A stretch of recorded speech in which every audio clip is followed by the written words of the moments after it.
everybody, welcome back to the Kids Kitchen Show. I am making a seedy loaf today. Some people call it bread.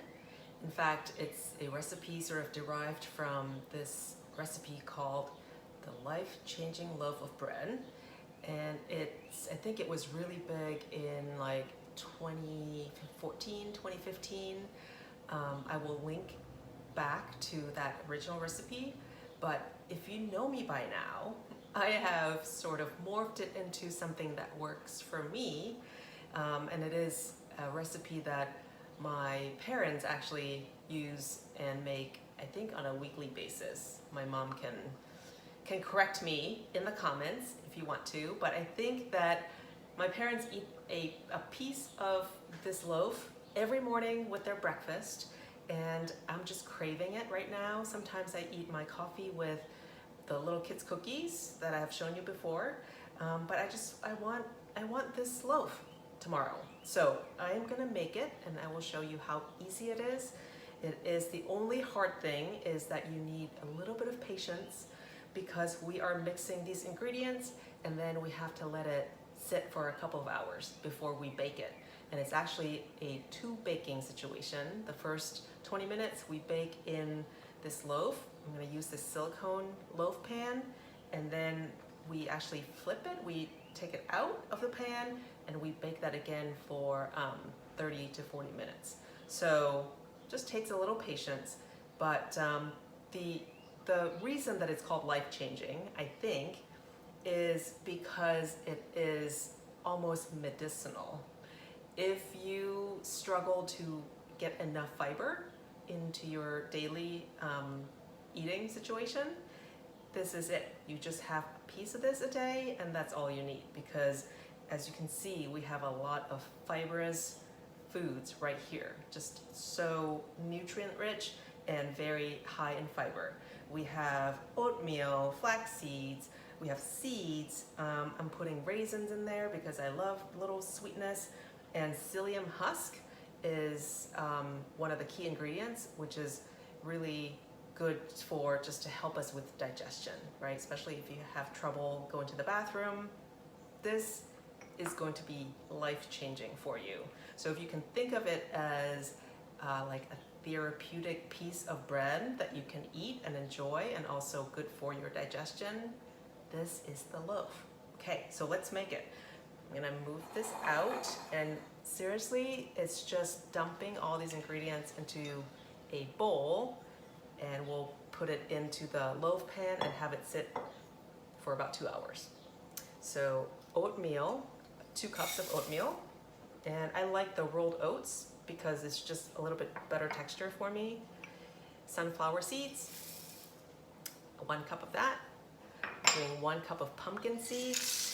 And I'm making this nut-free just because I feel like I eat nuts the rest of the day. So when I have this in the morning with my coffee, I just don't need extra nuts.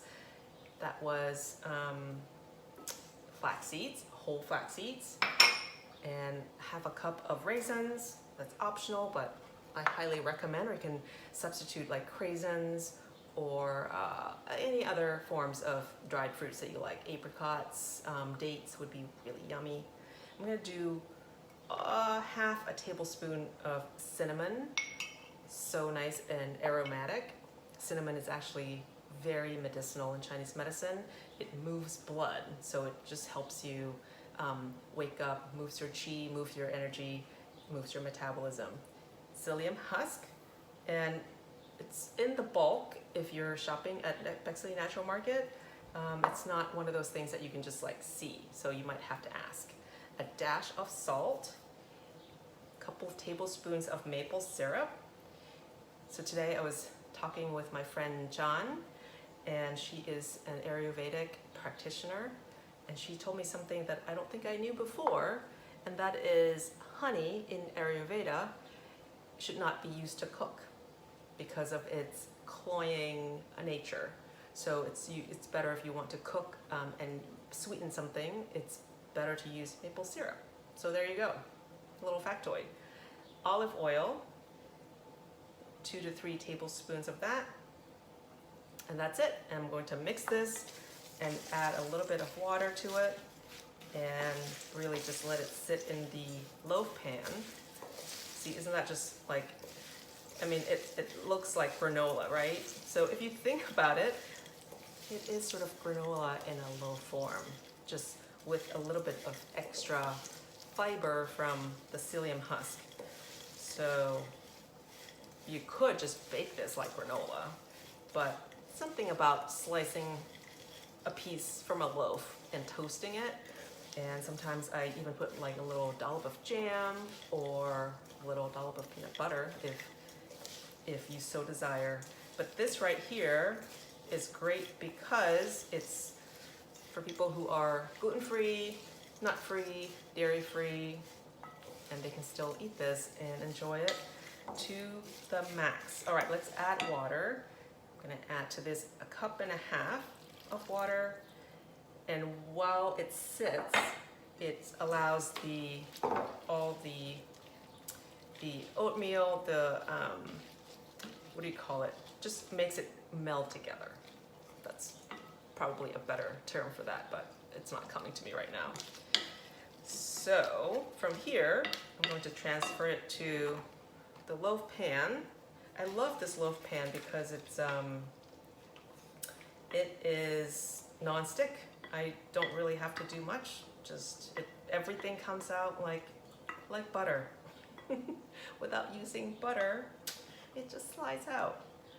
Okay, so I'm literally going to let this sit. I'm gonna cover it a little bit and check back in a couple of hours when we will bake it at 350. Again, twice. First time is about 20 minutes and the second time about 30 to 40 minutes. So we'll come back and do that. Okay, so it's been about 2.5 hours and look at this. So the really sort of congealed, see that? It's ready to be baked. So we're going to put that in the oven, 350 for 30 minutes first. Nope, sorry, 20 minutes, and then we will flip it over and we will bake it again for 30 minutes. All right, here's the flip. So this cooked at 350 for 20 minutes, and then I'm literally going to flip it, and then this is how, remember I said it glides like butter? Oh, almost. It sort of glided like butter. Okay, so we're going to bake this for another 30 minutes at 350, and then the loaf will be done.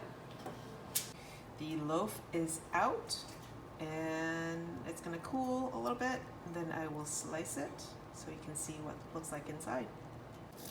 Let's cut it up, and we'll see all the goodies inside.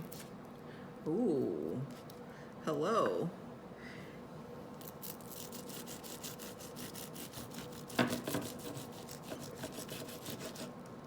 Actually, I probably should have let it cool down a little bit more.